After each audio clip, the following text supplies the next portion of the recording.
Un père célibataire aide une voisine âgée à porter ses courses. Il ne s'attendait pas à rencontrer la femme qui allait bouleverser son monde tranquille. Une milliardaire avec un passé qu'elle ferait tout pour oublier. Avant de commencer, cliquez sur le bouton « S'abonner » et laissez un commentaire. Où vous trouvez-vous actuellement? Le vent était vif ce matin-là. Le genre de vent qui transperçait la veste en flanelle usée de Daniel Brooks et lui glaçait les os. La neige tombait doucement, silence régulier, recouvrant la ville de Cedar Falls d'un calme blanc et immobile. La plupart des gens étaient encore chez eux, le chauffage ronronnant et les tasses de café fumantes. Mais Daniel était déjà dehors, ses bottes crissant sur le trottoir verglacé alors qu'il se dirigeait vers Madame Delaney. La modeste maison de Madame Delaney se trouvait juste en bas de la rue. Elle avait du mal, à moitié enfouie dans son manteau, à soulever 2 lourds sacs du coffre de sa voiture. La vieille Buick était légèrement inclinée contre le trottoir, ses pneus arrière patinant doucement dans la neige fondue. Daniel n'hésita pas. « Bonjour, Madame D », dit-il en s'approchant et en prenant les 2 sacs sans attendre qu'on le lui demande. Elle poussa un soupir, mi-reconnaissant, mi-épuisé. « Daniel Brooks, vous avez les manières d'une génération que ce monde a oubliée. » Il sourit, passant les sacs sous son bras afin de pouvoir fermer le coffre. « Je fais simplement ce que ma mère m'a appris à faire. » Madame Delaney gloussa tandis qu'il se dirigeait vers le porche, la neige commençant à s'accumuler sur son bonnet tricoté. « Comment va Sophie cette semaine ?»« Bien », répondit Daniel, en ajustant sa prise. « Elle essaie toujours de me convaincre qu'elle peut boire du chocolat chaud pour le dîner. Elle est intelligente, » dit-elle, en l'aidant à monter les marches qui menaient à la chaleur de sa petite cuisine, où l'odeur de la cannelle et du vieux bois les accueillit. Il posa délicatement les sacs et fouilla dans le plus haut, commençant à les décharger sans qu'elle le lui demande. « Daniel, je peux m'en occuper, » dit-elle doucement, mais sans conviction. « Je sais que tu peux, » répondit-il en rangeant les boîtes de soupe dans son placard. « Mais parfois, c'est agréable de laisser quelqu'un t'aider. » Elle n'a pas protesté. Dehors, le vent hurlait dans les arbres. À l'intérieur, il faisait chaud et calme. Alors qu'il rangeait les derniers achats dans le réfrigérateur, Daniel aperçut des talons claquant doucement juste au-delà du couloir, claquant doucement sur le parquet et une ombre se dirigeant vers la cuisine. Avant qu'il n'ait pu dire quoi que ce soit, une femme apparut. Jeune, élégante, les cheveux noirs simplement noués en chignon et les yeux qui semblaient en voir à des kilomètres. « Vous devez être Daniel », dit-elle d'une voix calme et posée. Madame Delaney rayonnait. « Daniel, voici ma petite fille, Isa. » Daniel ne savait pas trop à quoi s'attendre, mais ce n'était pas Isa Waverly. Elle se tenait debout, immobile, ce qui semblait déplacé dans la cuisine chaleureuse de Madame Delaney, sa présence traversant la pièce comme la lumière du soleil à travers le givre. Grande, gracieuse, vêtue d'un manteau couleur crème qui semblait plus adapté à une boutique new-yorkaise qu'au trottoir boueux de Cedar Falls. Isa ne sourit pas tout de suite. Ses yeux bleus et observateurs le fixèrent un instant de plus que ce qui semblait naturel, sans le juger, mais en le scrutant. « Merci d'avoir aidé ma grand-mère », dit-elle d'une voix basse et raffinée, comme si elle s'était entraînée à être polie avec les personnes en qui elle n'avait pas confiance. Daniel s'essuya les mains sur l'arrière de son jean, soudain conscient de l'huile sous ses ongles et de l'effilochure usée au bord de sa manche en flanelle. Ce n'était rien. Elle ne devrait pas transporter des courses par ce temps. Isa acquiesça d'un signe de tête. Je lui ai dit la même chose.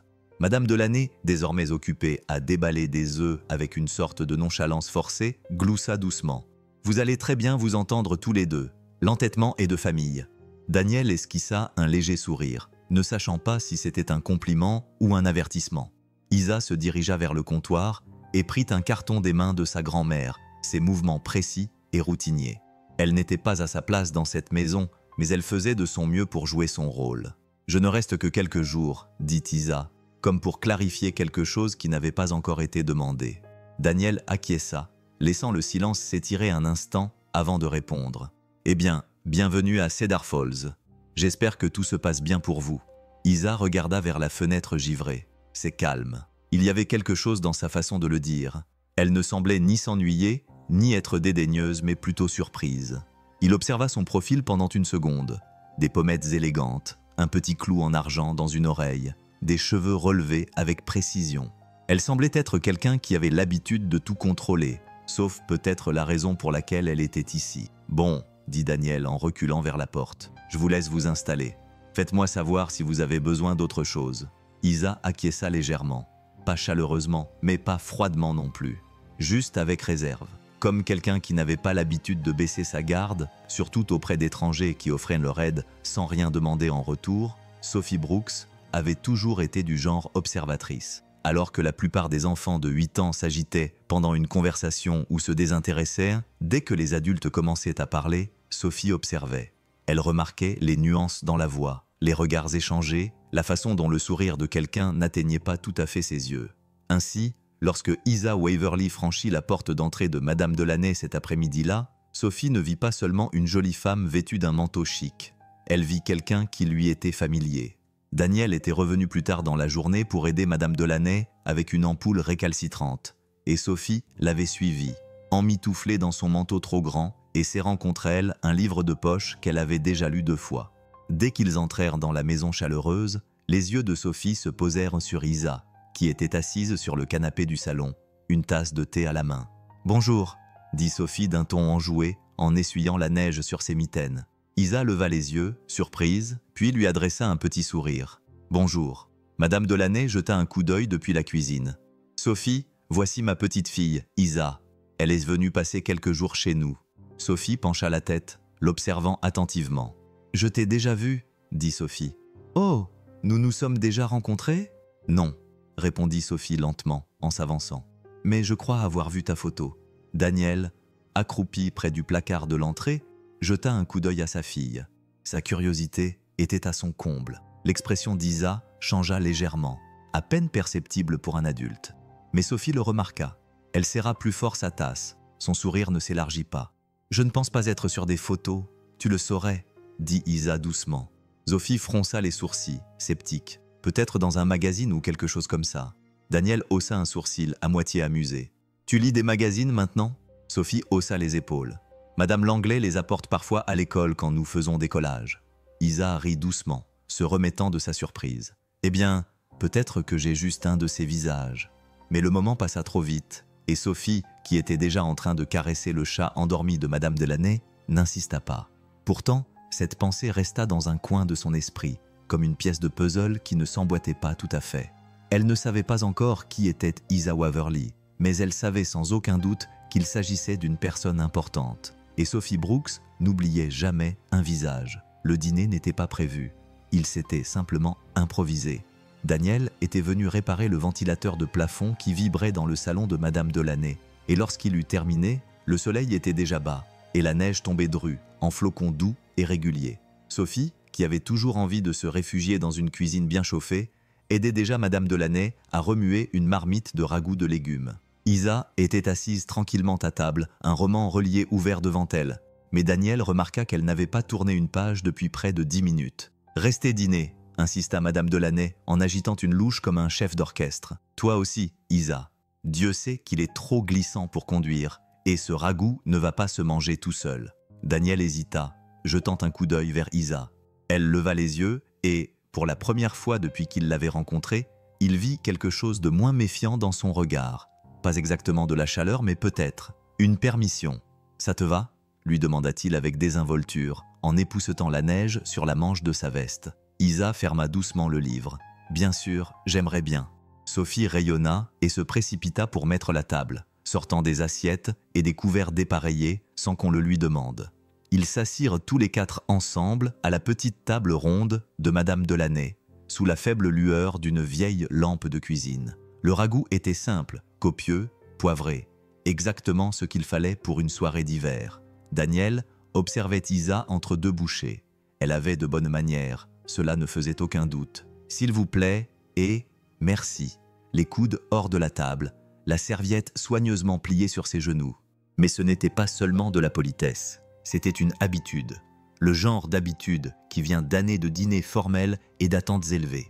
Et pourtant, elle riait doucement, sincèrement, lorsque Sophie racontait une histoire où elle avait fait tomber son plateau repas à l'école et avait prétendu qu'il s'agissait d'une performance artistique. Il y avait quelque chose dans la façon dont Isa écoutait. Elle ne faisait pas semblant, pas ici, pas maintenant. Ses épaules étaient indétendues, son rire ne semblait pas étudié. Et lorsque Daniel lui a rempli son verre d'eau, elle a levé les yeux et a dit doucement « Merci ». C'était un détail insignifiant. Mais à cet instant précis, il a vu au-delà de l'apparence soignée et a entrevu autre chose. Quelqu'un qui était peut-être simplement fatigué de faire semblant. Et Daniel, pour des raisons qu'il ne pouvait pas vraiment expliquer, voulait en savoir plus. Le feu crépitait doucement dans la cheminée, projetant des reflets ambrés sur les murs du salon. Madame Delaney s'était retirée tôt, prétextant qu'elle était trop rassasiée après le dîner et qu'elle avait besoin de reposer ses yeux, mais Daniel soupçonnait que c'était sa manière douce de leur laisser de l'espace. Sophie s'était blottie dans un coin avec un livre de coloriage, fredonnant doucement, tandis que Daniel aidait Isa à débarrasser la table. La cuisine étant désormais vide, Isa se rendit dans le salon, redressant distraitement un coussin sur le canapé avant de s'installer dans le fauteuil le plus proche de la cheminée. Daniel la suivit avec 2 tasses de thé et, comme à son habitude, il en tendit une à Isa. « Merci », dit-elle d'une voix plus douce dans le silence. Il s'assit en face d'elle, observant la façon dont elle fixait les flammes comme si elle détenait des réponses. La pièce semblait immobile, comme si quelque chose de tacite planait juste au-dessus d'eux. Puis, alors qu'Isa tendait la main pour poser sa tasse sur la cheminée, le revers de sa manche se releva légèrement. C'est alors que Daniel la vit, la montre. Elle n'était pas tape à l'œil, sans diamant ni logo surdimensionné, mais elle était indéniablement chère, élégante, discrète et terriblement déplacée. Un boîtier en or brossé, un cadran bleu foncé et un bracelet en cuir tissé cousu avec une précision que seules les marques européennes haut de gamme pouvaient offrir. Daniel n'était pas un expert en mode, mais il savait reconnaître le savoir-faire artisanal. Cette montre seule coûtait probablement plus cher que la plupart des voitures de ses clients. Il ne dit rien au début, mais quelque chose changea en lui. Isa croisa son regard et suivit son regard jusqu'à son poignet. « Oh !» dit-elle en tirant nonchalamment sur sa manche. C'était un cadeau. Daniel acquiesça lentement. « Elle est jolie », dit-il avec un petit sourire prudent. « Oui, l'un des rares que j'ai gardé. » La façon dont elle l'avait dit l'avait marqué. Sans vantardise, sans désinvolture, juste avec détachement. Comme si la montre et tout ce qui allait avec n'avaient pas leur place ici. Peut-être n'était-il pas à elle non plus. Sophie leva les yeux de son livre de coloriage. « C'est une montre spéciale ?» Isa cligna des yeux, puis sourit doucement. « Pas vraiment, mais Daniel n'en était pas si sûr. Il avait réparé des voitures toute sa vie, et il savait reconnaître une machine bien réglée quand il en voyait une. » Isa Waverly était faite pour vivre dans un autre monde, et elle faisait tout son possible pour le cacher. Le lundi matin, les rumeurs avaient déjà commencé. Cedar Falls était le genre de ville où les nouvelles se propageaient plus vite que les chasse-neige. Une femme vêtue d'un manteau inconnu pouvait déclencher une douzaine de conversations, et Isa Waverly, élégante, raffinée et clairement étrangère à la région, était devenue la dernière fascination. Daniel l'entendit pour la première fois à la quincaillerie. Il était en train de choisir une nouvelle clé à douille lorsque Doug Carter se pencha par-dessus le comptoir et lui fit un signe de tête avec un sourire entendu. « Alors, dit-il en étirant le mot comme s'il se lançait dans une bonne histoire, tu as déjà rencontré la star de cinéma ?» Daniel haussa un sourcil. « Pardon ?» Doug gloussa. « J'ai entendu dire que Madame Delaney avait de la visite, une jeune femme, très classe. Quelqu'un a dit qu'elle portait des talons hauts pendant une tempête de neige. » « Ça semble peu pratique, » dit Daniel d'un ton sec, mais son estomac se noua. Doug rit. « Oui, eh bien, on dit qu'elle est une sorte de cadre ou d'investisseur dans une grande ville. Tu en sais plus que moi. Tu es passé par là récemment, n'est-ce pas ?» Daniel haussa les épaules sans s'engager, prit son ticket de caisse et sortit. Le temps qu'il s'arrête au restaurant pour prendre un café, l'histoire avait pris de l'ampleur. Janice, derrière le comptoir, était pleine de questions, dont la moitié était déguisée en bavardage. Était-elle mariée? Écrivait-elle un livre? Venait-elle d'une famille riche? Daniel esquiva du mieux qu'il put, mais c'était clair. La ville était curieuse, et la curiosité à Cedar Falls ne s'estompait pas. Elle devenait juste plus insistante. Isa, de son côté, semblait le sentir aussi. Cet après-midi-là, lorsque Daniel est venu déposer quelques fournitures, Madame Delaney avait demandé à Isa de l'accueillir à la porte. Elle se tenait plus droite, et son sourire était plus travaillé que lors du dîner. Elle semblait être revenue à une version d'elle-même qu'elle ne voulait pas montrer. « Ils en parlent », a-t-elle dit, sans accusation, juste pour constater un fait. Il a hoché la tête. C'est une petite ville. Les gens parlent quand quelqu'un repeint sa clôture. Isa s'appuya contre le cadre de la porte. On dirait que c'est plus que ça. Daniel croisa son regard. Ils ne veulent pas vous faire de mal. Ils sont juste curieux. Elle regarda derrière lui, vers la rue enneigée. La curiosité n'est jamais inoffensive, pas quand on a passé sa vie à être observé. Daniel n'insista pas, mais ses paroles restèrent suspendues dans l'air. Dans une ville chaleureuse et accueillante, Isa se tenait comme une ombre à sa périphérie, désireuse d'y entrer, mais ne sachant pas comment franchir le seuil sans se perdre. La cloche au-dessus de la porte du garage sonna juste après midi, couvrant le bourdonnement familier des machines et le cliquetis des outils. Daniel leva les yeux de sous le capot d'une Ford rouillée, s'essuyant les mains sur un chiffon alors qu'il se dirigeait vers l'avant de l'atelier. Elle se tenait juste à l'entrée, Isa, vêtue d'un long manteau gris anthracite et de bottes couvertes de neige fondue, tenant un petit sac en papier à 2 mains. Son expression était mesurée mais pas froide. Prudente, peut-être comme quelqu'un qui marche sur un terrain inconnu, sans savoir s'il tiendra. « Salut » dit-elle. Daniel haussa un sourcil, agréablement surpris. « Je ne m'attendais pas à te voir ici. Je me suis dit que oui, » répondit-elle en brandissant le sac. « C'est pour Sophie. Madame Delaney et moi avons fait des gâteaux hier. J'ai pensé qu'elle aimerait en avoir. » Daniel acquiesça et lui fit signe de s'approcher du comptoir. Elle va être ravie. Elle adore les sucreries et n'a aucune maîtrise d'elle-même. Isa esquissa un sourire en posant le sac, jetant un coup d'œil autour d'elle. L'odeur d'huile de moteur et d'air hivernal flottait dans l'air. Le sol était jonché de boulons et de poussière de pneus. Le genre d'endroit qui était toujours à moitié propre, à moitié en désordre. « Vous faites tout vous-même » demanda-t-elle en effleurant le bord du comptoir du bout des doigts. « J'ai surtout un lycéen qui travaille à temps partiel et qui m'aide quand il n'est pas submergé par ses devoirs. » Elle acquiesça lentement. « C'est un travail honnête. » Daniel s'appuya contre le banc, les bras croisés. « Vous dites cela comme si vous étiez surprise. »« Je ne le suis pas, » dit-elle. Puis, après un moment, j'en vis cela. En fait, cela le prit au dépourvu. « Quoi ? Des mains tachées de graisse et des alternateurs cassés ?» Elle pencha la tête. « Non, la clarté. Les choses fonctionnent ou ne fonctionnent pas. Il n'y a pas de politique dans un moteur en panne. » Daniel l'observa un instant. « Il y a beaucoup de politique dans votre monde. » Elle baissa les yeux vers le sol. On peut dire ça.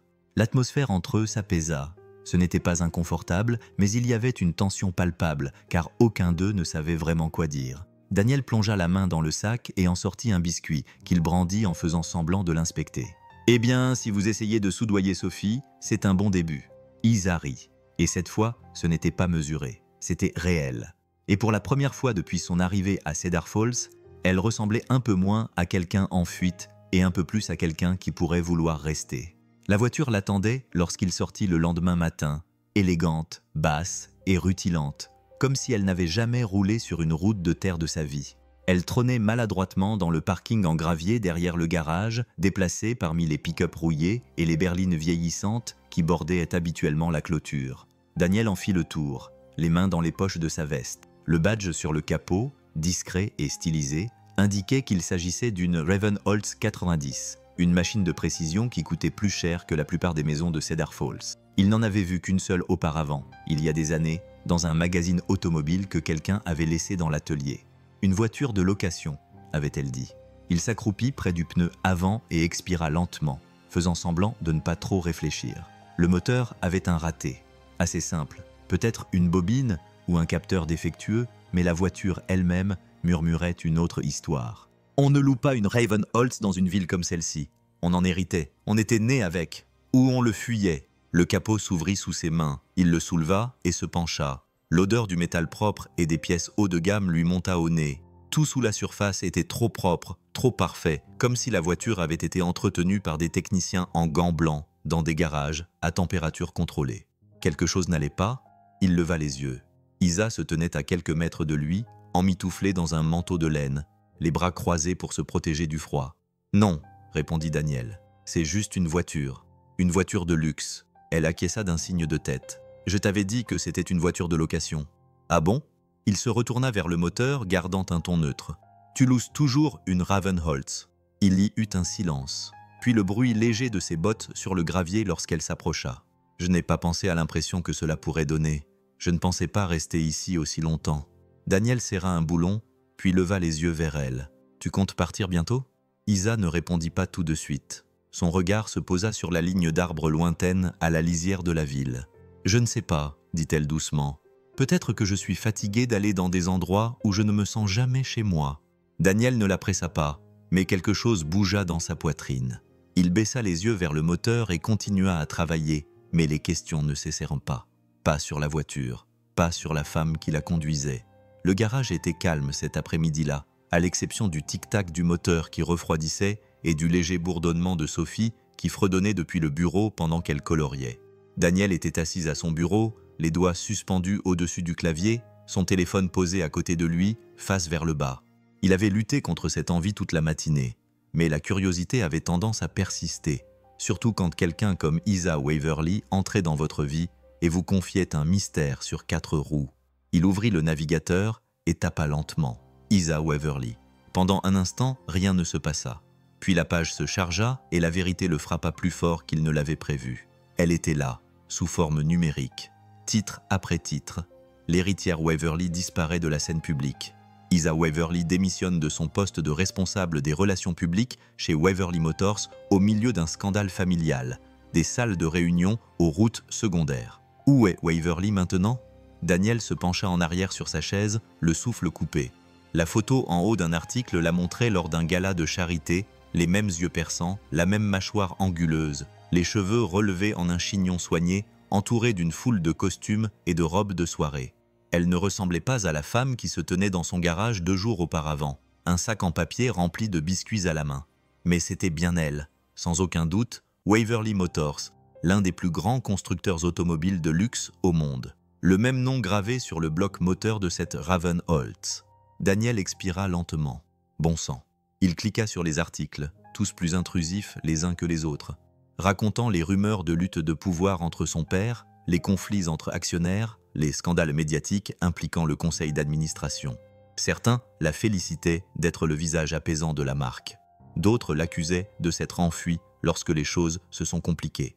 Rien de tout cela ne lui disait qui elle était vraiment, mais cela lui indiquait qu'Isa n'avait pas simplement quitté un emploi.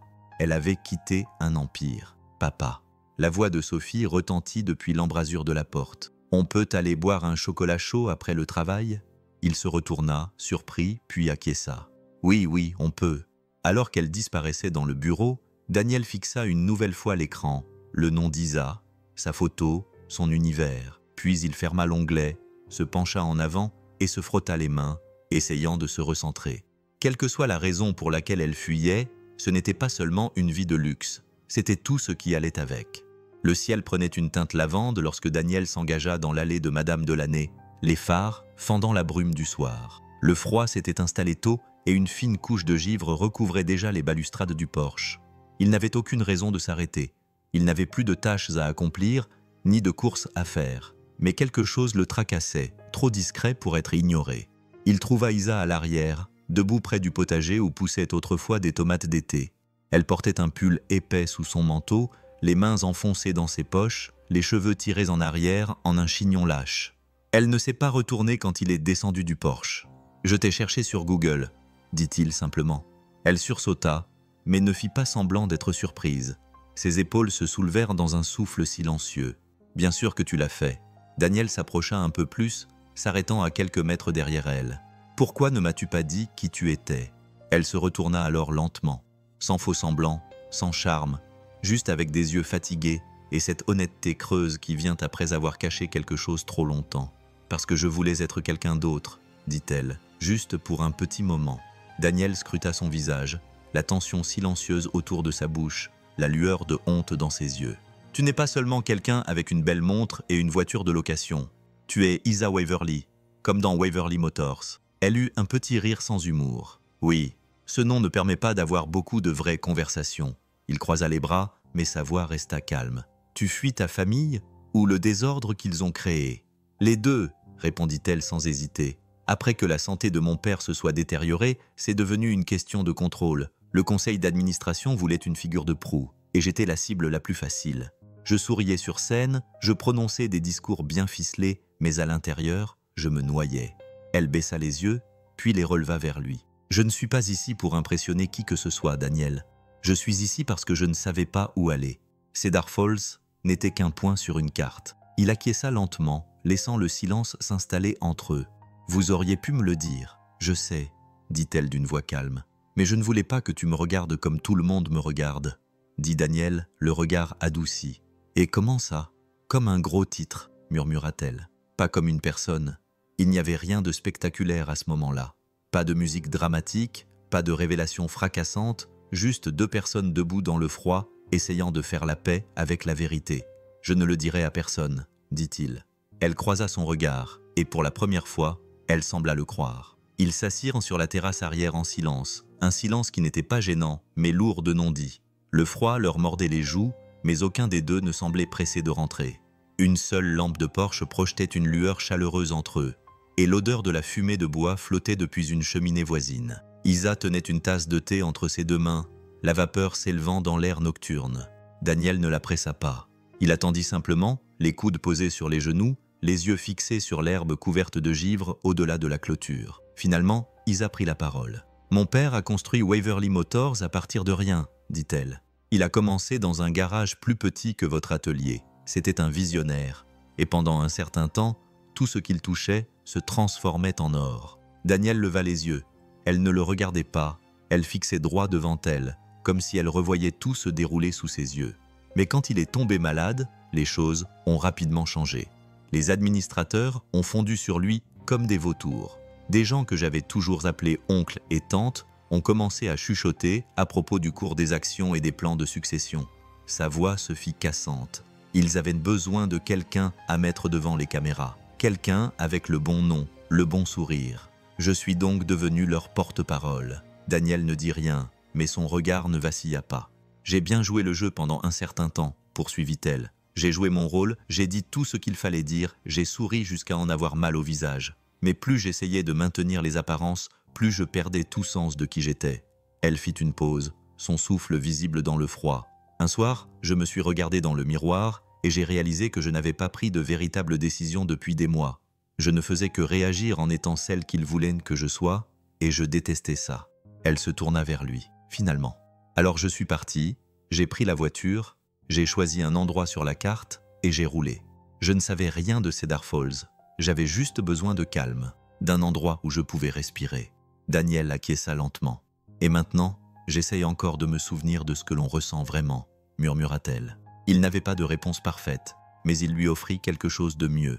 Sa présence, stable et inébranlable. Parfois, écouter sans juger était la chose la plus proche de la grâce qu'une personne pouvait offrir. Et pour Isa Waverly, c'était peut-être le premier moment d'honnêteté qu'elle avait connu depuis très longtemps.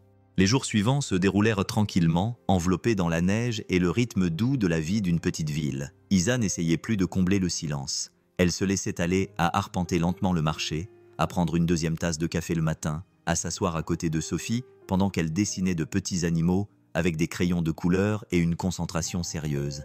Daniel ne faisait jamais grand cas de sa présence. C'est surtout cela qui la faisait rester. Il la traitait comme n'importe qui d'autre, pas comme un secret, pas comme un fardeau, et certainement pas comme un sujet de conversation. Il lui parlait de bougies d'allumage et de plaquettes de frein, lui offrait un tabouret au bord de l'atelier pendant qu'il travaillait, lui tendait même une clé à molette une fois, juste pour voir si elle l'accepterait. Elle l'avait prise, puis l'avait laissée tomber 10 secondes plus tard en riant d'elle-même. Il ne s'était pas moqué d'elle, il avait simplement souri et lui avait montré comment la tenir correctement. Le samedi, Sophie avait invité Isa à l'aider à faire des crêpes.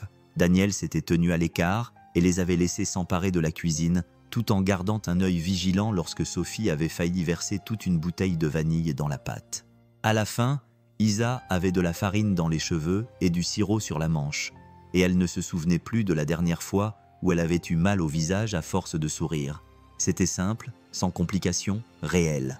Plus tard dans la soirée, alors que Sophie s'était endormie, la tête posée sur les genoux d'Isa, devant un vieux dessin animé qui passait à la télévision, Daniel s'est appuyé contre l'encadrement de la porte, l'air pensif. « Elle t'aime bien », a-t-il dit.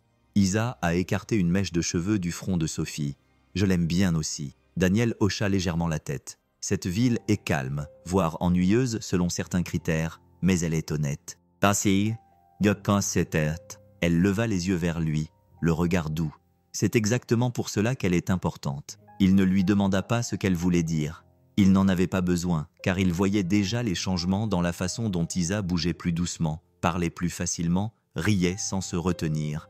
Elle se débarrassait de quelque chose ou peut-être se souvenait-elle de quelque chose. La vie qu'elle pensait avoir dépassée lui montrait tranquillement ce qui lui avait manqué tout ce temps. La neige s'était épaissie dans la soirée, tombant en flocons silencieux derrière les fenêtres, étouffant le monde extérieur. Dans le salon de Madame Delaney, La lueur de la cheminée baignait les murs d'une lumière ambrée. Isa était assise en tailleur sur le tapis, les manches de son pull tirées sur ses mains, écoutant le craquement des vieux albums photos empilés sur la table basse. Madame Delaney s'installa dans son fauteuil avec un petit soupir de satisfaction, une couverture en polaire drapée sur ses jambes. « J'ai pensé qu'il était temps de les sortir, dit-elle. Cela fait trop longtemps que personne ne les a regardés. » Isa leva les yeux, curieuse. Des albums de famille. Madame Delaney sourit. « Le bon vieux temps. Tu étais toujours au cœur de l'action. Des pâtés de boue, des stands de limonade, des siestes sur la balançoire. » Isa eut un petit rire, ne sachant pas trop si elle devait se sentir nostalgique ou gênée. « Je m'en souviens à peine. Alors c'est une bonne chose que je m'en souvienne pour toi. » La première photo était simple, un jardin détrempé. Isa, âgée d'à peine 4 ans, les mains en l'air, le visage collant, probablement à cause de confiture. Son père se tenait derrière elle en riant, les cheveux encore foncés, la chemise sortie du pantalon. Il avait l'air jeune, insouciant. Isa le regarda longuement. « Il riait comme ça avant ?» demanda-t-elle doucement. Madame Delaney acquiesça. Tout le temps, avant que tout ne devienne si important. Page après page, elles ont parcouru les années. Des fêtes d'anniversaire avec des gâteaux faits maison, des forts de neige, des après-midi paresseux dans le jardin. Isa enfant, les yeux écarquillés et intrépides, toujours pieds nus. Sa mère souriante à ses côtés, les bras autour de sa taille, des pique-niques estivaux, des couronnes en papier. Rien ne semblait coûteux ni mis en scène. « J'avais oublié que nous étions comme ça », murmura Isa. À l'époque où il n'était pas question de marché, d'actionnaire et de communiqué de presse. « Cela n'a jamais été le cas », dit doucement Madame Delaney. « Tout cela est venu plus tard. Après avoir bâti son empire, votre père a commencé à oublier pourquoi il l'avait bâti. » Isa suivit du doigt une photo où elle était perchée dans un arbre, les jambes ballottant dans le vide, la bouche ouverte en plein rire. Elle n'avait pas vu cette version d'elle-même depuis des années. Et c'était peut-être pour cela qu'elle était vraiment ici. Pas seulement pour se cacher du monde, mais pour se souvenir de qui elle était avant que tout ne change. Avant que le nom Waverly ne devienne plus un fardeau qu'une source de réconfort, l'odeur du pop-corn et du bois flottait dans l'air vif du soir, se mêlant au rire et à la musique lointaine. Des guirlandes de lumière jaune chaude s'étiraient entre les arbres et les buissons, projetant une teinte dorée sur la place enneigée au cœur de Cedar Falls. La foire d'hiver était de retour, comme chaque année, modeste, charmante et organisée par une centaine de paires de mains gantées. Daniel observait Isa à quelques pas derrière elle tandis qu'elle respirait à plein poumon, se recroquevillant dans le froid, les yeux rivés sur chaque petite merveille. Elle portait un simple manteau en laine, les cheveux cachés sous un bonnet gris en tricot que Sophie l'avait pratiquement supplié de porter. Il ne criait pas « Waverly Motors ». Il ne criait rien, en fait, et c'est ce qui le rendait parfait. Personne ne la reconnaissait. Personne ne lui posait de questions sur sa famille, son passé, son nom. Elle n'était qu'une personne parmi d'autres, tenant un gobelet en polystyrène rempli de cidre, riant doucement devant l'excitation de Sophie, les yeux écarquillés devant les biscuits en forme de flocons de neige. Elles déambulaient ensemble entre les stands, admirant les décorations faites à la main, goûtant des échantillons de fudge à l'érable, regardant les couples tituber sur la patinoire éphémère. Les joues d'Isa étaient rougies par le froid, mais son sourire était constant. « C'est authentique. Tu es déjà allé à des foires comme celle-ci chez toi ?» demanda Daniel, en lui tendant une pomme au caramel. « Pas comme ça », répondit Isa en l'acceptant à 2 mains. Nos événements avaient un service de voiturier et un vestiaire. Il ne sentait jamais la cannelle. Daniel sourit. « Eh bien, c'est dommage. » Sophie tira alors sur la main d'Isa. « Viens, tu dois voir le labyrinthe de neige avant qu'il ne fonde. » Isa la suivit sans hésiter, ses bottes crissant sur la neige tandis que les deux disparaissaient dans un labyrinthe de murs blancs compacts. Daniel les regardait de loin, souriant en écoutant leurs rires résonner dans la nuit. Quand elles revinrent enfin, les joues rougies et les yeux brillants, Isa le regarda comme si elle était surprise par son propre bonheur. « C'est étrange, » dit-elle doucement. « Comme il est facile d'oublier tout le reste quand on est ici. » Daniel n'avait pas besoin de lui demander ce qu'elle voulait dire. Il pouvait le voir dans ses yeux, la façon dont le poids qu'elle portait avait changé, ne serait-ce que pour une nuit. Pour une fois, Isa Waverly ne fuyait pas. Elle était juste une femme à une foire d'hiver, tenant la main gantée d'un enfant et se souvenant de ce que l'on ressentait quand on avait sa place quelque part. La foire s'était calmée. La plupart des gens rentraient chez eux, les bras chargés de bonbons et les écharpes bien serrées contre le froid. Les flocons de neige tombaient maintenant paresseusement du ciel, doux et lents, comme si même le temps avait décidé de faire une pause. Daniel marchait aux côtés d'Isa sur le chemin bordé d'arbres qui menait chez Madame Delaney, le bruit de leurs bottes étouffé par la neige. Sophie s'était endormie sur la banquette arrière du camion il y a 20 minutes, recroquevillée sous une couverture, le visage encore saupoudré de sucre glace. Elle n'avait pas même réussi à dépasser le parking. Ils avaient proposé de marcher à la place, prétextant qu'ils avaient besoin d'air. Au moins, cela était vrai. Le silence entre eux était agréable, leurs épaules se frôlant légèrement de temps à autre. Daniel jeta un coup d'œil à Isa. Son bonnet avait glissé en arrière, quelques mèches de cheveux tombant librement autour de son visage. Elle semblait plus jeune ce soir, plus légère, comme une version d'elle-même. Elle apprenait encore à porter. « Tu avais l'air heureuse là-bas », dit-il doucement. Isa se tourna vers lui, la neige s'accrochant à ses cils. « Je l'étais. » Elle le dit comme une confession, comme si le bonheur était quelque chose d'emprunté, quelque chose dont elle n'était pas sûre qu'il durerait. Ils s'arrêtèrent près du bord du porche de Madame Delaney, la lumière du salon se répandant à travers les fenêtres givrées. Tout autour d'eux était calme, la ville plongée dans son sommeil nocturne. Daniel fit un demi-pas vers elle, et pendant un instant, Isa ne s'écarta pas. Son souffle embuait l'espace entre eux, ses yeux rivés sur les siens. « Je n'essaie pas de compliquer les choses », dit-il d'une voix basse et calme, « mais je n'ai pas pu m'empêcher de penser à toi. » Elle ne répondit pas. Elle n'en avait pas besoin. Ses yeux en disaient assez. Il se pencha lentement, lui laissant toute latitude pour s'écarter. Lorsque ses lèvres effleurèrent les siennes, ce fut timide, doux, exploratoire, sincère. Le genre de baiser qui ne demandait rien de plus que la vérité de cet instant. Et pendant un instant, elle lui rendit son baiser. Puis elle s'écarta. Ses mains se posèrent entre eux, sans force, juste assez pour créer un espace qui n'existait pas auparavant. « Je suis désolée », murmura-t-elle d'une voix à peine audible. Daniel scruta son visage, mais elle s'était déjà repliée sur elle-même, envahie par la peur. « C'est juste que… » Elle secoua la tête, le souffle coupé. « Je ne peux pas me permettre d'avoir besoin de quoi que ce soit en ce moment. » Il acquiesça, reculant pour lui laisser la distance qu'elle ne savait pas comment demander. Mais même lorsqu'elle se retourna et se glissa à l'intérieur, Daniel ne put se défaire du sentiment que ce moment avait signifié quelque chose, peut-être trop. Tout commença par une ombre. Un SUV noir garé en face du garage juste avant midi. Vitres teintées, moteur en marche. Daniel le remarqua, mais n'y prêta pas attention. Les gens se perdaient tout le temps à Cedar Falls. Ce n'est qu'à la 3e fois qu'il aperçut le même véhicule rouler lentement au coin de Maple et Oak qu'il sentit quelque chose de troublant remuer dans son ventre. La photo fut publiée sur Internet le lendemain matin. Il l'apprit lorsque le professeur de Sophie l'appela, non pas parce que Sophie avait fait quelque chose de mal, mais parce qu'un site People national avait contacté l'école pour demander des commentaires, disait-il, sur un enfant.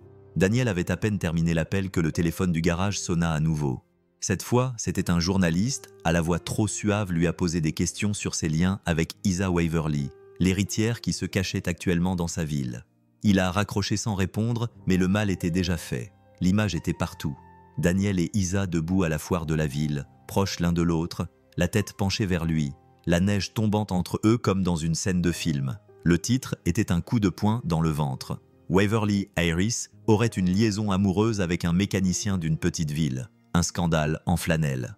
Après cela, le téléphone n'a pas cessé de sonner, ni au garage ni à la maison. Les gens se sont présentés. D'abord les journalistes, puis des inconnus avec leurs téléphones brandis comme des boucliers, filmant tout depuis l'autre côté de la rue.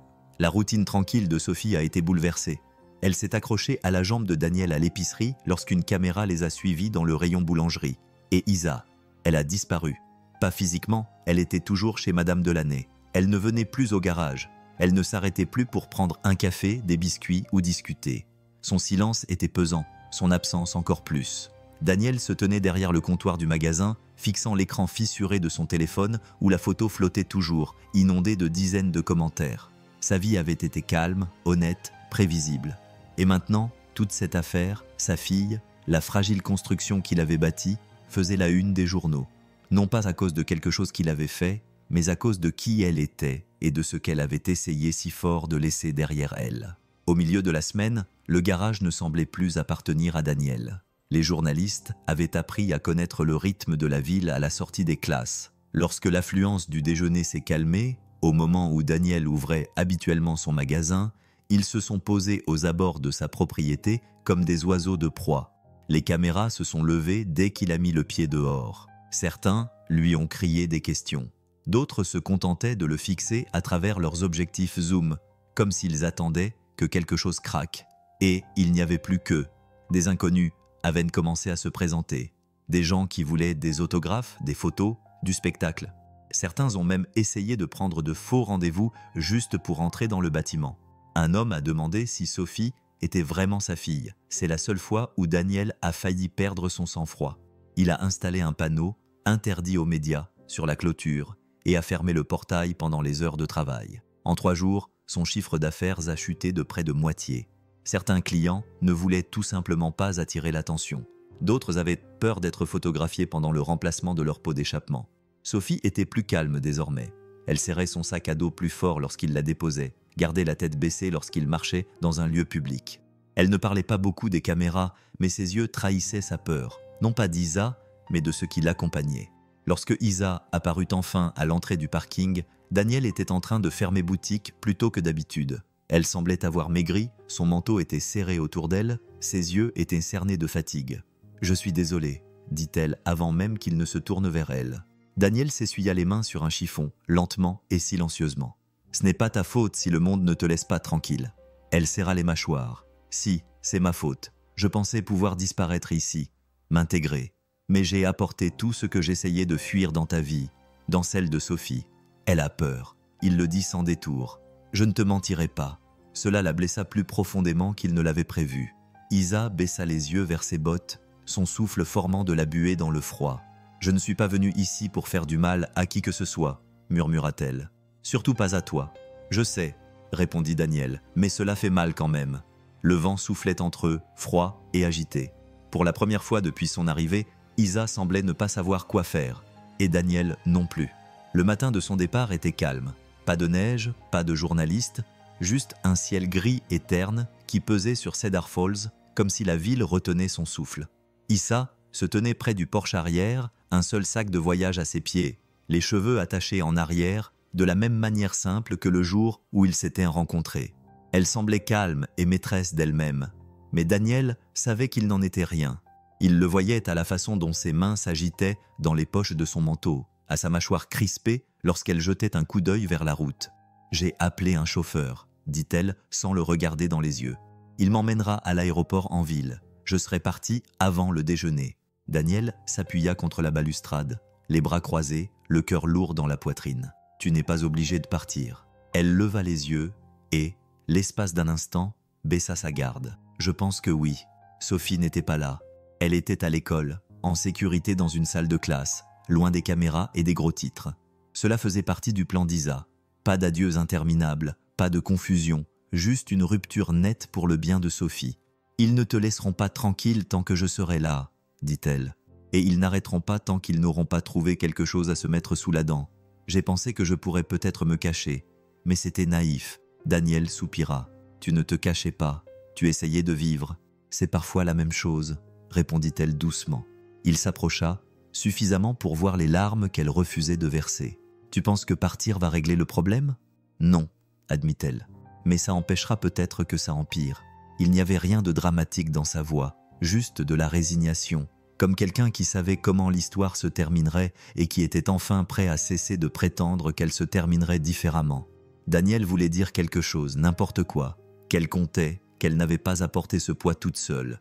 Mais il comprit, elle avait déjà pris sa décision, non pas parce qu'elle s'en fichait, car elle s'en souciait.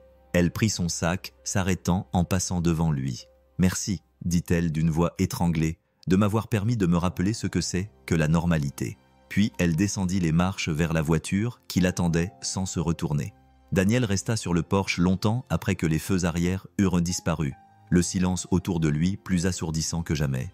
Le gravier crissait sous les bottes d'Isa alors qu'elle marchait vers la voiture qui l'attendait, le bruit résonnant dans l'air froid du matin. Elle avançait d'un pas décidé, mais sans se presser. Il n'y avait aucune panique dans son départ, seulement la douleur d'un choix définitif pris bien avant l'arrivée de la voiture. Daniel se tenait à quelques pas du porche, les mains enfoncées dans les poches de son manteau, la regardant comme s'il risquait de se réveiller s'il clignait des yeux trop longtemps.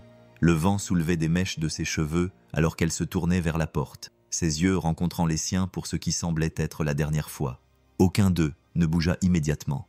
Les mots semblaient trop importants, trop dangereux. Une seule syllabe mal placée aurait pu briser le peu qu'il prétendait avoir construit. « Je le pensais vraiment », dit-elle doucement. « Cet endroit m'a apporté plus que je ne l'aurais imaginé. » Daniel acquiesça, la mâchoire serrée. « Tu nous as aussi apporté quelque chose. » Elle lui offrit un sourire, petit, doux, triste. « Je ne pense pas que Sophie comprendra pourquoi je suis partie. »« Elle comprendra, » dit Daniel, la voix ferme malgré la brûlure dans sa poitrine. « Elle est intelligente. Elle comprendra que ce n'est pas parce que tu ne tenais pas à moi. » Isa baissa les yeux, la voix faible. « C'est le plus difficile. Je tiens à toi plus que je ne le devrais. » La vérité était là, entre eux, crue et sans phare. Et l'amour s'était immiscé alors qu'aucun d'eux n'était prêt. Il avait grandi entre les rires dans la cuisine, les regards discrets autour d'un café et le son des gloussements de Sophie qui résonnait dans les couloirs. Et maintenant, il était laissé derrière eux comme une valise trop lourde à porter. Daniel fit un pas en avant, suffisamment prêt pour pouvoir la toucher. Il ne le fit pas. Au lieu de cela, il demanda « Ça ira ?» Elle hésita. « Je ne sais pas. » Le chauffeur ouvrit la portière de la voiture, le clic mécanique fendant l'air comme une lame. « Au revoir, Daniel. Prends soin de toi, Isa. » Elle monta à l'arrière, la portière se refermant doucement derrière elle. La voiture s'éloigna doucement, les pneus murmurant sur la route, et Daniel resta immobile, la regardant disparaître à l'horizon. Il ne fit pas signe de la main. Elle ne se retourna pas, mais ils ressentirent tous deux le poids de tout ce qui aurait pu être et de tout ce qui ne serait jamais. La fumée s'échappait paresseusement de la cheminée du garage, mais à l'intérieur, il faisait plus froid que d'habitude. Daniel se tenait devant son établi, fixant un carburateur à moitié terminé, les outils alignés soigneusement à côté, intacts. Dehors, le parking était à moitié vide, un spectacle étrange et dérangeant pour un mercredi. D'habitude, à midi, il avait 3 ou 4 voitures alignées, les moteurs encore chauds, les propriétaires attendant sur des chaises pliantes, une tasse de café à la main et les potins de la petite ville sur les lèvres. À présent, le silence remplissait les espaces où régnaient auparavant les rires et la routine. Ce n'était pas seulement à cause des journalistes, même s'ils traînaient toujours à la périphérie de la ville comme des nuages d'orage. C'était la façon dont les gens se déplaçaient lorsqu'ils le voyaient à la quincaillerie, ou la façon dont les conversations s'arrêtaient un peu trop rapidement lorsqu'il entrait dans le restaurant. Les amis qui passaient autrefois à l'improviste étaient soudainement occupés, indisponibles, ne sachant pas quoi dire à l'homme dont le visage avait été affiché sur les sites de potins à côté des mots « scandale amoureux » de l'héritière. Ils ne pouvaient pas leur en vouloir. Cedar Falls était fondé sur une prévisibilité tranquille, sur la confiance, et Daniel avait involontairement introduit quelque chose d'étranger dans leur zone de confort. Sophie le ressentait aussi. Elle ne demandait plus à apporter ses dessins au garage. Elle restait près de la maison, plus silencieuse au dîner, ses questions plus prudentes que d'habitude. « Est-ce qu'ils sont toujours en colère ?» avait-elle demandé la veille au soir, en fixant la purée de pommes de terre dans son assiette. « Non, ma chérie », avait-il répondu, même s'il ne savait pas vraiment de qui il s'agissait. Il avait essayé de faire tourner le garage, de garder la pancarte ouverte, allumée, le chauffage en marche, de faire profil bas, mais les rendez-vous se sont taris. Quelques clients de longue date ont cessé de répondre à ses appels. L'une d'elles avait même laissé un message vocal disant qu'elle trouverait quelqu'un de moins attentif. Cela l'avait blessé. Daniel se réveillait chaque matin plus tôt, espérant retrouver une vie normale, espérant entendre du bruit. Mais tout ce qu'il entendait, c'était le silence. Et, de temps en temps, le clic lointain d'un appareil photo qui n'avait pas encore abandonné. Et quelque part, sous la fumée et le calme, il sentait la simplicité de sa vie, si soigneusement construite, si intentionnellement modeste, commençait à plier sous le poids de quelque chose de bien trop grand.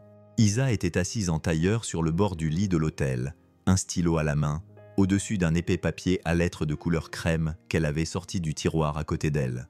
La chambre était élégante et calme, loin du bruit de la ville, mais le calme la troublait. C'était le genre de silence qui n'apaisait pas, qui résonnait.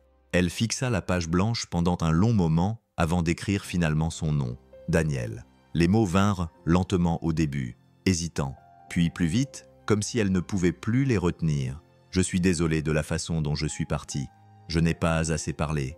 Ou peut-être ai-je trop peu parlé parce que je ressentais trop de choses. J'avais peur de ce que tu me faisais ressentir, de ce que je pouvais gâcher en restant. Mais partir n'a rien arrangé. Cela n'a fait que rendre le silence plus pesant. Elle s'interrompit, la main légèrement tremblante. La façon dont Sophie s'appuyait contre moi quand elle était fatiguée me manque. Le cliquetis de tes outils me manque. Le café qui n'était jamais bon, mais qui me faisait toujours du bien. La personne que j'étais quand j'étais là-bas me manque. Une personne authentique. Elle plia soigneusement la lettre, la scella et la posa sur le bureau. Mais elle n'écrivit pas d'adresse. Elle n'écrivit même pas son nom de famille. De l'autre côté de la ville, dans le bureau à l'arrière de son garage presque vide, Daniel était assis, penché sur un cahier taché de graisse, son stylo suspendu au-dessus de la page. Son écriture était brouillée, mais les mots étaient clairs. « Isa, j'ai été en colère. Pas contre toi, mais contre la rapidité avec laquelle tout a changé. Tu es arrivé comme une tempête et tu es parti comme le brouillard. Et d'une certaine manière, les deux ont rendu les choses plus difficiles à voir. Il a rayé la dernière ligne, il a recommencé.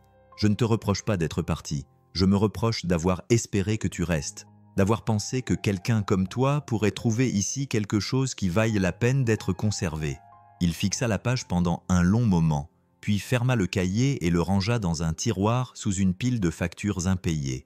Aucune des deux lettres ne serait jamais postée. Toutes deux avaient été écrites d'une main tremblante et le cœur lourd, alimenté par le genre de vérité que les gens ne partagent que lorsqu'ils pensent que personne ne la lira. Et quelque part, à des kilomètres de là, dans le silence, le regret s'installa comme de la poussière, silencieux, constant et impossible à ignorer. C'était un mardi matin lorsque la vidéo apparut dans la boîte de réception d'Isa. L'objet disait « Tu vas vouloir voir ça ». Elle avait été envoyée par un ancien contact des relations publiques qui ne lui avait pas envoyé d'email depuis des mois, quelqu'un dont elle se souvenait à peine de l'époque où elle travaillait chez Waverly Motors. Elle faillit la supprimer sans l'ouvrir, mais quelque chose dans ce message l'a interpellée. Lorsqu'elle a cliqué sur le lien, la vidéo a commencé avec la mise au point granuleuse d'un appareil photo de téléphone portable. Une bannière derrière la petite scène indiquait « Mon héros ». Des lettres peintes à la main pendaient au-dessus des rangées d'élèves de CE1, impatients, qui attendaient leur tour. La caméra s'est arrêtée sur une petite fille aux cheveux châtain clair, debout devant un micro légèrement trop grand pour elle. Sophie Brooks. Isa s'est redressée, sa main soudain immobile contre le bord de sa tasse de café. Sophie a souri nerveusement, tenant un morceau de papier cartonné plié en deux. Elle a baissé les yeux, a pris une profonde inspiration et a commencé à lire. « Mon héros, c'est mon père. Il s'appelle Daniel Brooks et il répare des voitures. Mais il ne se contente pas de réparer des voitures. Il aide les gens même lorsqu'ils ne lui demandent pas d'aide, même lorsqu'il n'a pas le temps. » Il y eut une pause, un regard vers le professeur hors champ, puis Sophie continua. « Mon père m'a appris qu'être fort ne signifie pas être bruyant. Cela signifie être présent. Cela signifie faire en sorte que les gens se sentent en sécurité.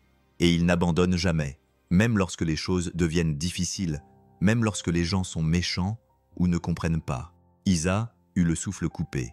La voix de Sophie était désormais ferme, plus assurée à chaque mot. « C'est mon héros parce qu'il n'essaie jamais d'être quelqu'un d'autre que lui-même.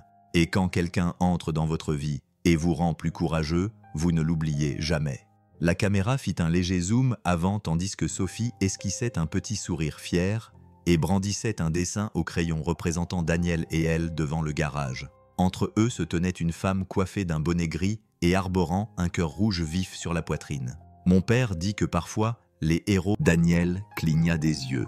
Ces mots n'avaient pas de sens. Non pas parce qu'ils n'étaient pas généreux, mais parce qu'ils étaient trop généreux. Ils n'avaient rien demandé. Il n'avait même jamais entendu parler de Arbor Initiative. Pour la première fois depuis des semaines, il retourna dans le garage avec une sorte d'espoir. Il dit à Sophie qu'il pourrait remettre le chauffage en marche à plein temps, qu'il pourrait peut-être réintroduire l'offre spéciale de vidange d'huile le week-end, que peut-être, les choses étaient en train de changer. Mais la curiosité le tiraillait comme un fil lâche. Ce soir-là, après que Sophie se fut couchée, Daniel s'assit devant le vieil ordinateur du bureau et commença à fouiller. Le site web de l'initiative Arbor était soigné, mais minimaliste. Des déclarations de mission vagues, aucun fondateur répertorié. Mais lorsqu'il ouvrit la page « Notre équipe » enfouie dans le conseil d'administration, il vit un nom familier. E. Waverly, pas de photo, pas de titre, juste un nom. Daniel se pencha en arrière sur sa chaise, le souffle coupé. Il fixa l'écran pendant un long moment avant de finalement fermer l'onglet. Elle n'avait pas appelé, elle n'avait pas écrit, elle n'avait pas essayé de lui faire comprendre.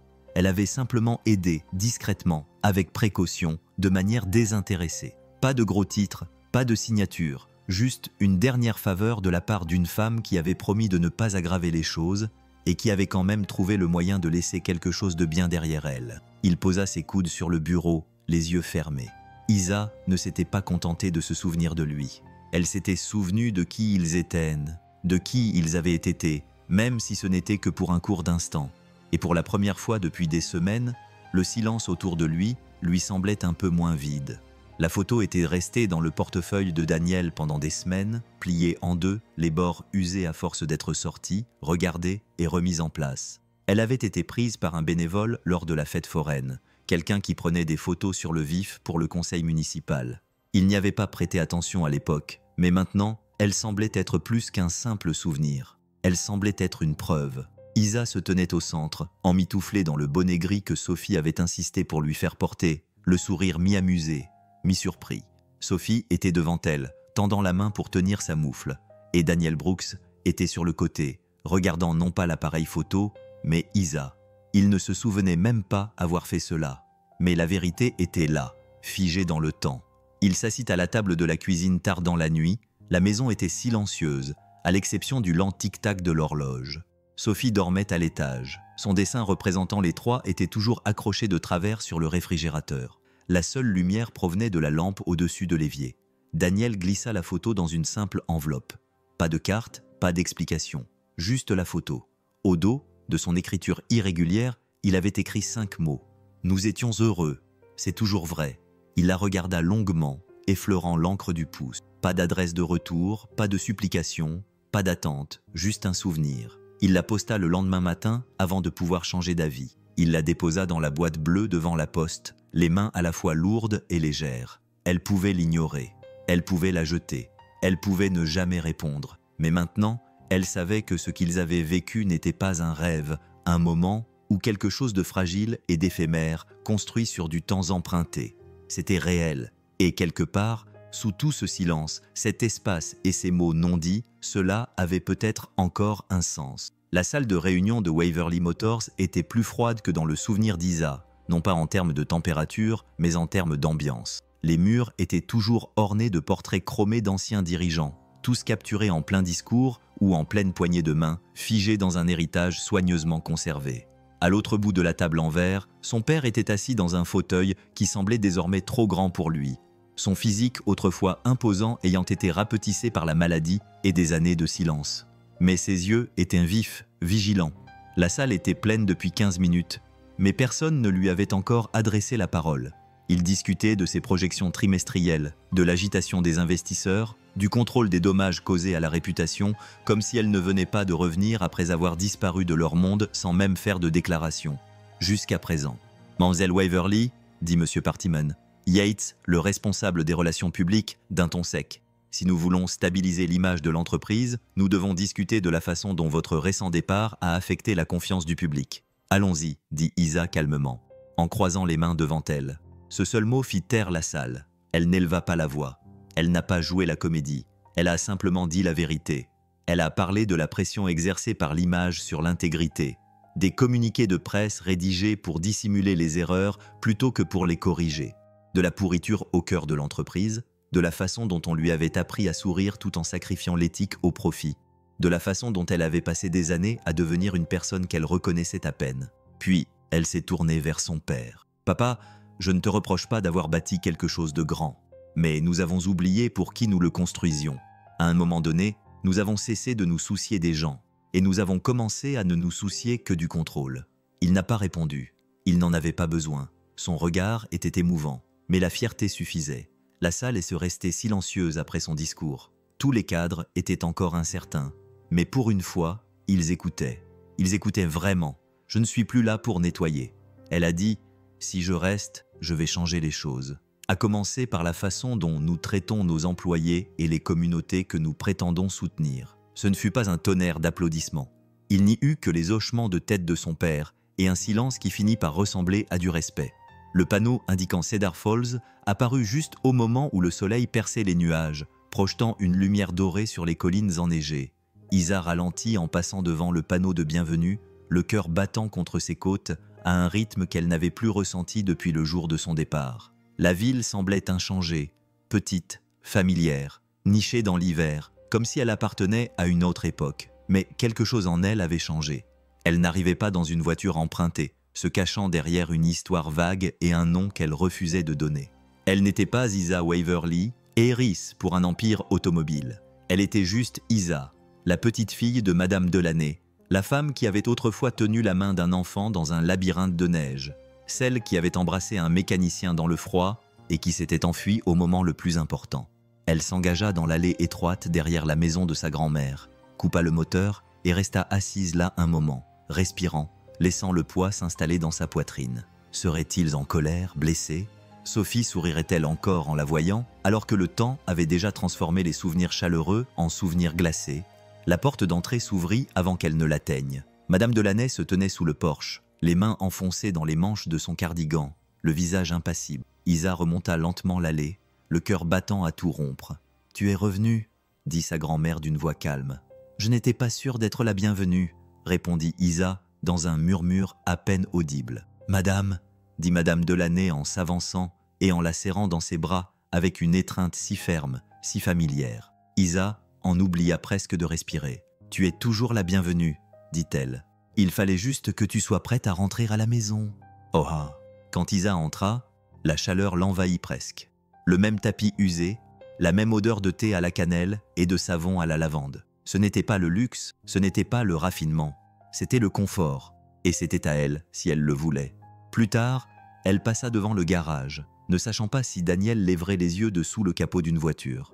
Elle ne savait pas s'il sourirait, s'il parlerait, mais pour l'instant, elle était là, non pas pour fuir, mais pour recommencer à zéro.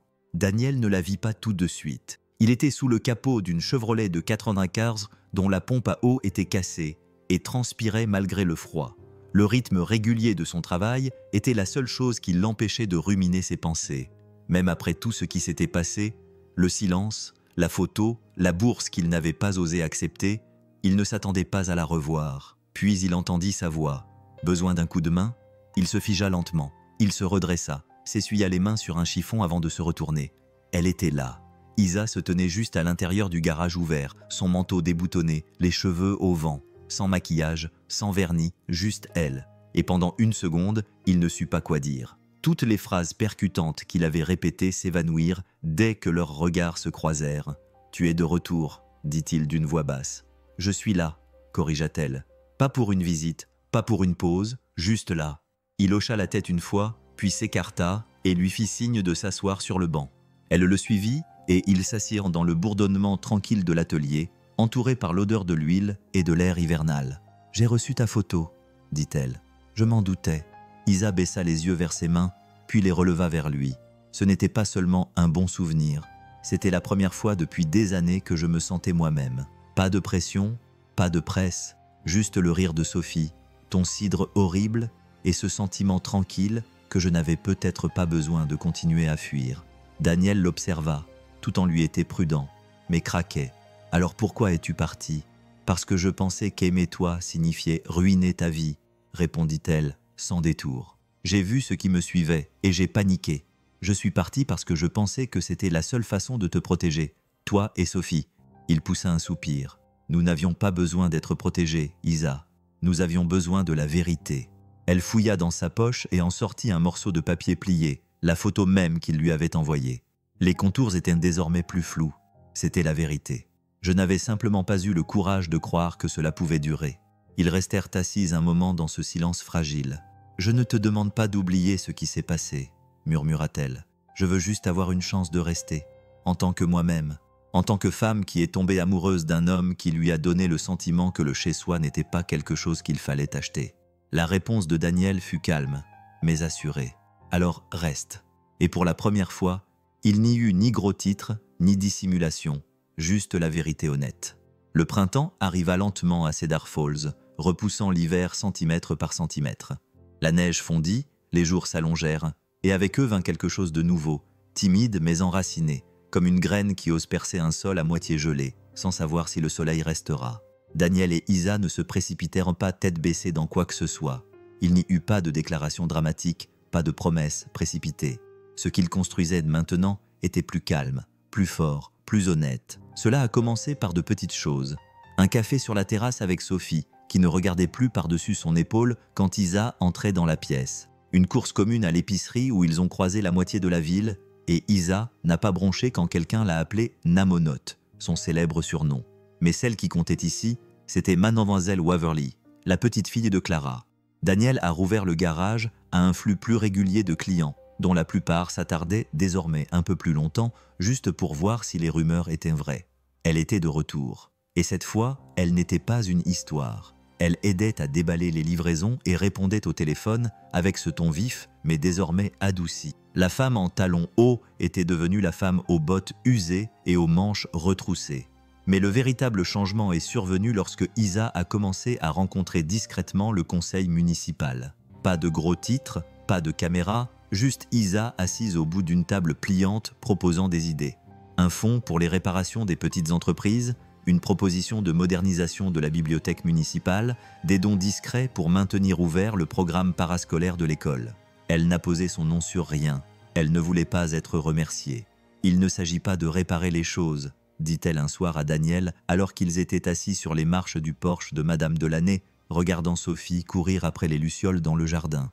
Il s'agit de donner aux gens la chance de croire en ce qui existe déjà. Il la regarda. Cette femme qui avait autrefois fréquenté les salles de conseil et les marques milliardaires se contentait désormais de chaussures boueuses et du bourdonnement d'un printemps dans une petite ville. « Aurais-tu imaginé finir ici ?» lui demanda-t-il. Elle sourit en se blottissant contre son épaule. « Je pense que c'est la première fois que je me retrouve dans un endroit où je me sens bien. » Et ensemble, ils commencèrent à construire non pas un conte de fées, ni une solution miracle, mais quelque chose de réel, de nouveau, quelque chose qui valait la peine de rester. La lumière du soir filtrait à travers les rideaux en douces rayures dorées, le genre de lumière qui donnait un sentiment de sécurité.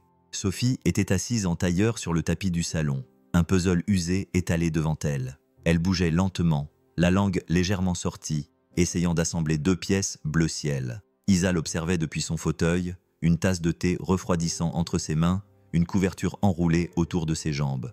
Le bourdonnement de la maison, Daniel s'affairant dans la cuisine, le léger grincement du vieux radiateur lui donnait le sentiment d'être ancrée, comme si elle appartenait à l'espace entre les sons. « Hé, Isa !»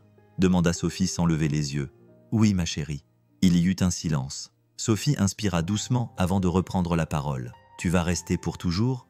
La question flottait doucement dans l'air, innocente et incroyablement lourde. Isa posa lentement la tasse. Son cœur se serra, non pas de peur, mais de la profonde douleur de savoir à quel point elle voulait que la réponse soit oui. Non pas pour faire semblant, fuir ou s'échapper, mais parce que cet endroit était devenu quelque chose de réel, une vie, un foyer. Elle se leva de sa chaise et s'agenouilla à côté de Sophie, lissant doucement une mèche de cheveux sur la joue de la jeune fille. « Je l'espère, » dit-elle doucement. « Je l'espère vraiment, mais est-ce que tu vas rester ?»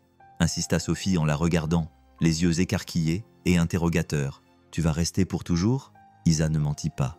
Elle n'avait jamais voulu mentir à cette fille. « Je vais rester, » dit-elle prudemment. « Aussi longtemps que tu voudras de moi. » Sophie sembla réfléchir à cela. Puis elle sourit, petite et assurée, et se pencha pour enlacer Isa. « Bien, je pense que pour toujours, c'est long, mais nous sommes très doués pour les choses longues. » Isa eut la gorge serrée et serra Sophie un peu plus fort contre elle, les yeux piqués par des larmes qu'elle n'avait pas versées depuis des années. Dans la cuisine, Daniel s'arrêta, écoutant, le cœur serré, les rires doux et les mots discrets qui lui parvenaient. L'éternité lui avait autrefois semblé impossible. Maintenant, elle lui semblait tout simplement familière. Le ruban n'était ni rouge ni sophistiqué. C'était un morceau de corde usée que Daniel avait trouvé au fond de l'atelier, effiloché, décoloré par le soleil et tout à fait parfaite. Une petite foule s'était rassemblée devant le bâtiment récemment rénové, émitouflée dans des vestes, un gobelet de cidre à la main. L'enseigne au-dessus de l'entrée brillait dans la lumière du soleil printanier. Hayes Waverly Auto. La peinture était fraîche, le lettrage net et simple. Pas de flash, pas de marque d'entreprise, juste les noms de 2 personnes qui avaient décidé de reconstruire ensemble quelque chose d'honnête. Daniel se tenait à côté d'Isa, sa main reposant tranquillement dans la sienne. Sophie sautillait à côté d'eux, tenant fièrement les ciseaux surdimensionnés qu'on lui avait confiés pour la cérémonie. Il avait fallu des mois de planification minutieuse pour installer de nouveaux ponts élévateurs, de meilleurs outils et suffisamment d'espace pour un deuxième atelier. Ils avaient embauché 2 diplômés du lycée local, tous deux désireux d'apprendre. Une salle de pause avait été ajoutée, ainsi qu'un petit bureau à l'avant où Isa travaillait parfois derrière le comptoir, répondant au téléphone avec un casque et un sourire. Mais le cœur de l'atelier n'avait pas changé. Il y avait toujours une vieille radio sur l'étagère, toujours une légère odeur d'huile et de métal qui imprégnait tout. Les murs étaient ornés de photos encadrées du père de Daniel, le premier Hayes à avoir tenu les rênes de l'atelier. Et maintenant, à côté d'elle, une photo de la foire d'hiver. Sophie, Isa et Daniel souriaient dans la neige. « Prête, ma petite ?» demanda Daniel. Sophie acquiesça, puis coupa soigneusement la corde en 2. La foule applaudit et acclama. Ce n'était pas le genre d'acclamation que l'on entend en ville, mais quelque chose de plus profond, de familier, de réconfortant. Daniel regarda autour de lui les visages qu'il connaissait. Des voisins, des clients, des amis qui étaient revenus, un par un, non pas parce qu'il le leur avait demandé, mais parce qu'ils se souvenaient de lui. « Merci à tous », dit-il d'une voix calme, mais émue. « Cet endroit a toujours eu pour vocation d'aider les gens, et maintenant, nous avons plus de mains pour aider », dit-il en jetant un coup d'œil à Isa, qui lui adressa un sourire discret et fier. Pas de gros titres, pas de communiqué de presse, juste une ville, un magasin, une famille et une enseigne qui disaient tout ce qui comptait. Hayes, Waverly, Ottawa, un nom qui n'effaçait pas le passé mais honorait l'avenir. La neige tombait en flocons délicats, douce comme un souffle, dérivant sur les rues tranquilles de Cedar Falls, comme si la nature avait retenu son souffle juste pour ce jour. L'église n'était pas grandiose, juste une petite chapelle blanche à la lisière de la ville, avec des bancs en bois grinçants et des fenêtres embuées sur les bords. Mais à l'intérieur, elle rayonnait. Des bougies scintillaient sur chaque rebord de fenêtre. Des brins de pin attachés avec de la ficelle ornaient l'allée centrale. Ça sentait le cèdre, la chaleur et quelque chose de sacré. Daniel se tenait à devant, sa cravate légèrement de travers. Sophie avait insisté pour l'aider à la mettre ce matin-là. Ses mains étaient calmes, mais son cœur battait à tout rompre dans sa poitrine. Il balaya la salle du regard. Amis, voisins, mécaniciens, professeurs, des gens qu'il avait connus à toutes les étapes de sa vie. Tous souriaient. Puis la musique commença, un simple morceau au piano, de ceux qui n'ont pas besoin de paroles pour exprimer l'essentiel. Et quand Isa apparut au bout de l'allée, tout le reste disparut. Elle ne portait pas de diamants, pas de voile, pas de marque de créateur cousue sur sa robe, juste une robe ivoire à manches longues, douce et fluide. Elle tenait dans ses mains un petit bouquet de verdure hivernale. Ses cheveux étaient relevés, quelques mèches tombaient librement, et ses yeux ne quittaient jamais ceux de Daniel. Elle ne marchait pas comme quelqu'un qui a l'habitude de faire son entrée. Elle marchait comme quelqu'un qui rentre chez lui. Sophie fut la première à verser une larme, assise au premier rang, le menton dans les mains, regardant Isa comme si elle assistait à une histoire qui se déroulait en temps réel. Daniel ne pleura pas avant qu'Isa n'atteigne l'autel et murmure juste assez fort pour qu'il l'entende. « Je n'ai jamais été aussi sûr de quoi que ce soit dans ma vie. » Ils ne lurent pas leurs vœux sur un papier. Ils parlèrent avec leur cœur, doucement, simplement. « Je te choisis, dit-elle, non pas parce que j'ai besoin d'être sauvée, non pas parce que tu répares quelque chose de cassé, mais parce qu'avec toi, je suis la version la plus honnête de moi-même. Et je te choisis, répondit Daniel, la voix étranglée. Parce qu'avec toi, la maison a cessé d'être un lieu pour devenir une personne. Ils scellèrent leur union par un baiser tandis que la neige virevoltait devant les vitraux. Le monde extérieur s'était tu dans un respect solennel. Et pour la première fois, Isa Waverly n'était plus définie par un héritage, une entreprise ou un nom. Elle était simplement sienne, et elle avait trouvé sa place. La maison était calme, comme seule une nuit d'hiver peut l'être. Elle était encore remplie du silence de la neige qui tombait dehors et du craquement lointain du bois chaud sous la douce chaleur. Le mariage était terminé depuis des heures, mais la lueur demeurait, nichée dans chaque recoin de la petite maison que Daniel avait construite, un souvenir à la fois. Tous les trois étaient assis ensemble sur le canapé, une couverture enroulée autour de leurs jambes, des tasses de cidre refroidissant sur la table basse. Sophie était blottie entre eux, vêtue d'un pyjama et somnolente après une journée riche en émotions, la tête posée sur l'épaule d'Isa. Daniel les regardait, les bras autour d'elles deux, et ressentait une paix qu'il n'aurait jamais cru mériter. Isla rit doucement à quelque chose que Sophie marmonna dans son demi-sommeil, passant une main dans les cheveux de la jeune fille. Son alliance, un simple anneau d'argent, brillait faiblement à la lueur du feu. « Je crois que c'est ma partie préférée », murmura Isa. Daniel haussa un sourcil. « Quoi ? Le moment où la mariée porte des chaussettes en laine et où le cidre refroidit avant que quelqu'un ne le boive ?» Elle sourit et appuya sa tête contre la sienne. « Non, le calme qui suit, quand tout semble réel. » Il regarda autour de lui. La cheminée crépitait, Sophie ronflait doucement. L'air était parfumé de pain et d'une pointe de cannelle. Ce n'était pas la vie que les gens avaient imaginée pour Isa Waverly. Ce n'était pas ce qu'ils avaient prédit pour une fille née dans les salles de réunion et les voitures avec chauffeur, mais c'était la sienne, celle de Daniel et celle de Sophie. Et Daniel réalisa, non pour la première fois, que la plus belle histoire qu'il ait jamais vécue n'avait pas commencé par un mariage, un gros titre ou même un baiser. Elle avait commencé par des courses, un voisin, un cœur ouvert lors d'une journée ordinaire. Un simple geste de gentillesse. Il regarda les deux personnes appuyées contre lui, sa fille et sa femme, et comprit ce dont le cœur se souvient le plus. Pas le bruit, pas la gloire, pas le poids du monde, mais les moments calmes, les moments inattendus, ceux qui changent tout. Pas avec fracas, mais avec un choix. S'arrêter, aider, aimer et rester.